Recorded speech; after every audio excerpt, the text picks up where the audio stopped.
So to summarize what we have discussed about the maximum likelihood method so far, we have an observed sample y, which is a vector of observations y1, y2 and so on till yn.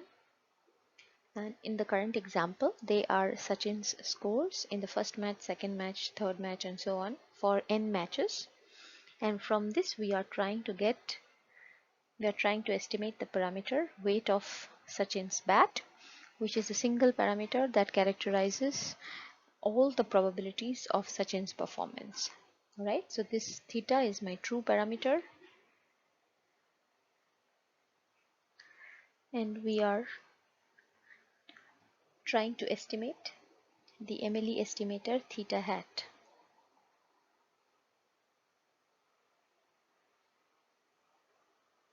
For which we had defined a likelihood function first and then taken the log of that. So ultimately we have the log likelihood function, which is the log of the likelihood function, and this is nothing but summation of the log of all FYI's given theta. Right? In this we had made two important assumptions. The first one is that the functional form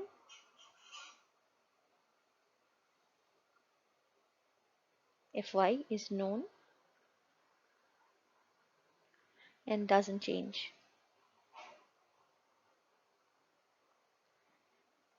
Which means that I can use the same expression to calculate f of y1 and f of y2 and f of y3 and so on.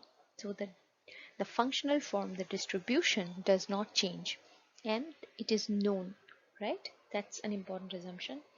The second important assumption is that every observation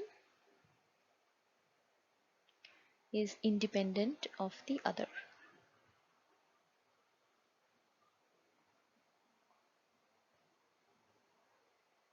Which means that Sachin's performance in the first match is independent of his performance in the second match and third match and so on, right? These two assumptions together constitute what is called IID observations. This means that they are independent and identically distributed. The fact that the functional form does not change from one match to the other constitutes the identical distribution part, and the fact that they are independent constitutes the independent part. So together they constitute the IID assumption. Right, so what do we do with this log likelihood function in order to get the theta hat? In order to get the theta hat, we differentiate this function and equate it to 0 to get theta hat. Now see here, the parameter set theta consisted of only one single parameter, which is theta. So instead of writing partial derivative, I could have written the total derivative also. However, to make it more generic, this is the notation that we are going to follow. So when we differentiate the log likelihood function and equate it to 0, we get the MLE estimator. Now this differentiation may not always be possible analytically. So sometimes this is done numerically.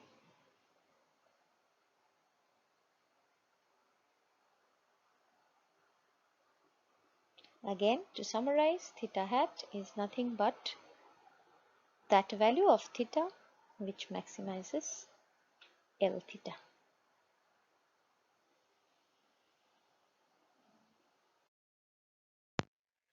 So by differentiating the log likelihood function with respect to theta and by equating it to 0, we had obtained the point estimate, theta hat. However, that's not enough. Whenever we are reporting the point estimate, we must always accompany it with its uncertainty range. So let us now talk about how to obtain this uncertainty in estimation.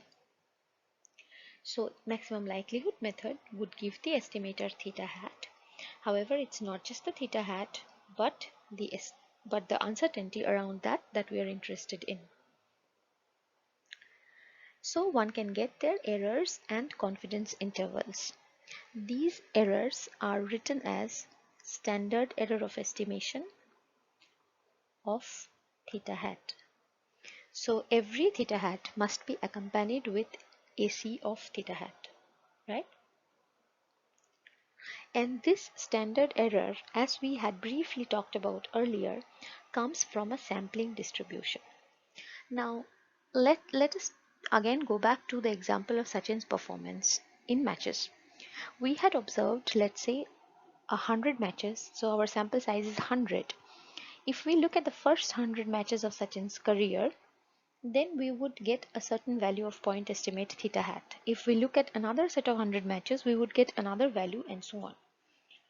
For each of these samples, if we keep estimating theta hat and we plot the distribution of theta hat over these repeated samples, then the distribution that we will get is called a sampling distribution.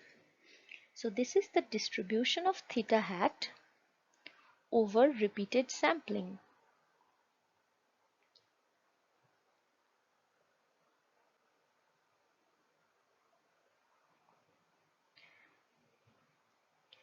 And note here that we would want the value of theta hat over repeated sampling. If we take the average of all these values, then we really want that to be as close as possible to the true parameter. So let's say if the actual true value of Sachin's bat, the weight of Sachin's bat is 12 kgs. Well, we don't know what the true parameter is, but if let's say it was 12 kgs, then if theta hat is a good estimator, and if we have over repeated samples, we have taken the values of theta hat. For each sample, we estimate that from the method of maximum likelihood, and then take the average of all those values. The value of theta hat that we obtained from the first 100 matches, then the second set of 100 matches, the third set of 100 matches, and so on. So if we take the average of all those theta hat values that we had estimated, we would want it to be as close as possible to 12 kgs, which is the true value of that parameter. And this property of estimators is something called unbiasedness. So if the expected value of theta hat is equal to the true parameter theta, then theta hat is called an unbiased estimator. Now, those of you who are not really familiar with the concepts of expectation and average and so on, I would request you to please brush up your notes or brush up any textbook, use any textbook to brush up these concepts, right? So we would want over repeated samples the average of theta hat to be as close as possible to theta. And if indeed it happens, then it is called an unbiased estimator. So the distribution of theta hat over repeated sampling is called sampling distribution. The variance of this distribution, so suppose we had gotten a distribution of so this is theta hat, and when we write distribution, when we plot distribution, if we are plotting the probability density function, then the probability comes here in the y-axis. The probability density comes here in the y-axis. So this is f of theta hat, and let's say this roughly is uh, the sampling distribution of theta hat over repeated sampling. This is how the distribution of theta hat looks. Then how widespread this distribution is characterizes the error in theta hat. If this sampling distribution has very large variance, it's very wide, right? Then that means that our estimate is not very precise. If this variance is small, if this distribution has a much smaller variance, let's say it looks something like this, then we would say this would mean that our estimator is more precise. Okay. This variance therefore characterizes the error in theta hat, and for getting the uncertainty range, it is this variance that we use. Well, we don't really use the variance, but we use the standard deviation, which is the square root of the variance. And this square root of the variance is nothing but the standard error of estimate of theta hat, SE of theta hat. Now here, there's a subtle point that I want you to note. Strictly speaking, I should actually write it as SE hat of theta hat, because the AC is also obtained from an estimate of the sampling distribution. We don't know what the true sampling distribution is. What we have is an estimate of the sampling distribution. So strictly speaking, we should write like this. However, for simplicity, we don't write this. We simply use SE of theta hat rather than writing it SE hat of theta hat.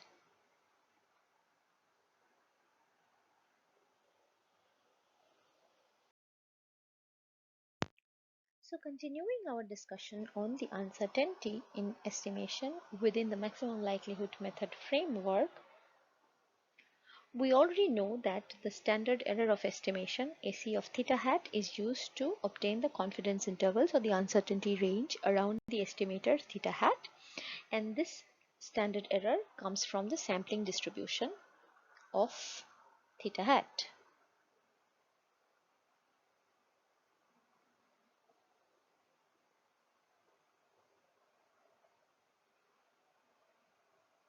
Right? Once we know the standard error, then the confidence interval of theta hat is given by this range theta lower comma theta upper, such that the probability of any theta lying between these two limits is 1 minus alpha. So this alpha is something called significance level.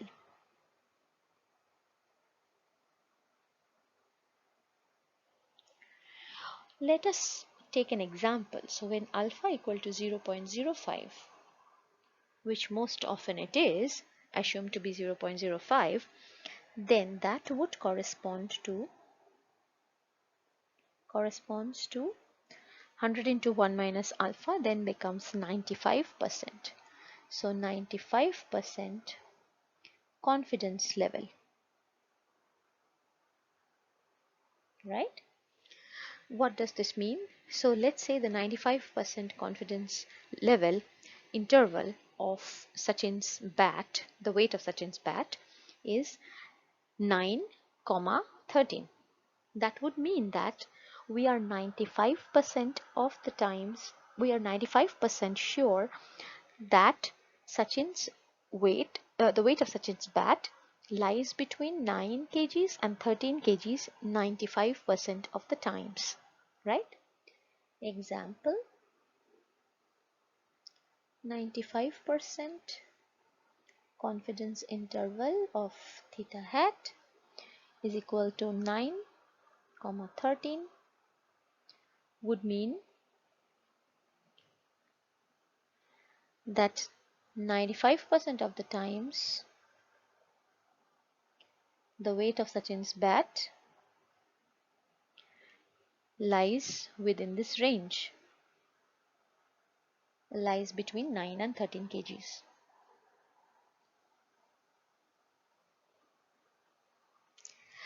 Now here I want you to take a pause for a moment and think about answering this question. If let us say you take two values of alpha, 95% confidence level and 99% confidence level.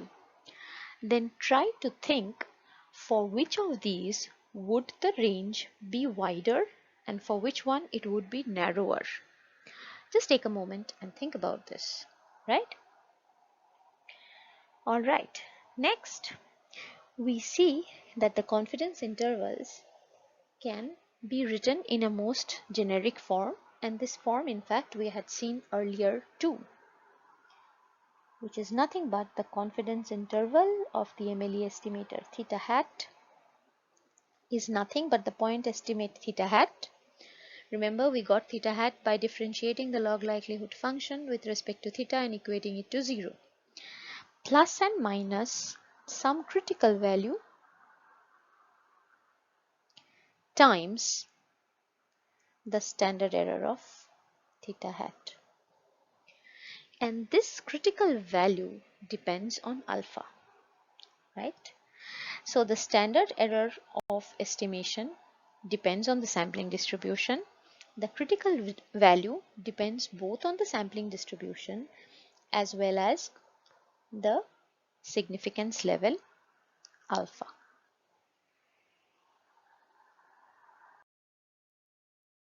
So if the sampling distribution is normal, then the critical value would come from the standard normal distribution. And the 100 into 1 minus alpha percent confidence interval for the estimator would be given by this range, where this represents the lower limit of theta and this represents the upper limit of theta. Well, strictly speaking, it is the theta hat whose limits are given, and this z1 minus alpha by 2 is the critical value, and this is nothing but the 1 minus alpha by 2th quantile of the standard normal distribution, which essentially comes from the standard normal table. So there are statistical tables corresponding to some common distributions, and in this example we have to refer to the standard normal table to obtain what is the z1 minus alpha by 2, which is the 1 minus alpha by 2th quantile. So if alpha equal to 0.05, then the unshaded area in this image represents 95% of the total area under the curve, which we had also noted earlier that this would mean that 95% of the times the value of theta lies between the lower and the upper limits. Okay, so to summarize, this maximum likelihood estimator is indeed assumed to follow a standard normal distribution whose mean value is the true parameter theta. Remember that when the expected value of the estimator is equal to the true parameter, then we call that estimator as unbiased. So the maximum likelihood estimator theta hat is an unbiased estimator of theta, and its variance is given by the inverse of the double derivative of the log likelihood function, which is evaluated at the estimated value of theta hat. Now this sentence is a little involved and we'll write it mathematically to make it clear. Before that, let us follow a standard notation. So if any random variable, let's say z, belongs to the normal distribution, we write it as z tilde script n with the two parameters of the distribution, mu and sigma square, the mean and the variance, which characterizes the normal distribution. So let's say if z is standard normal,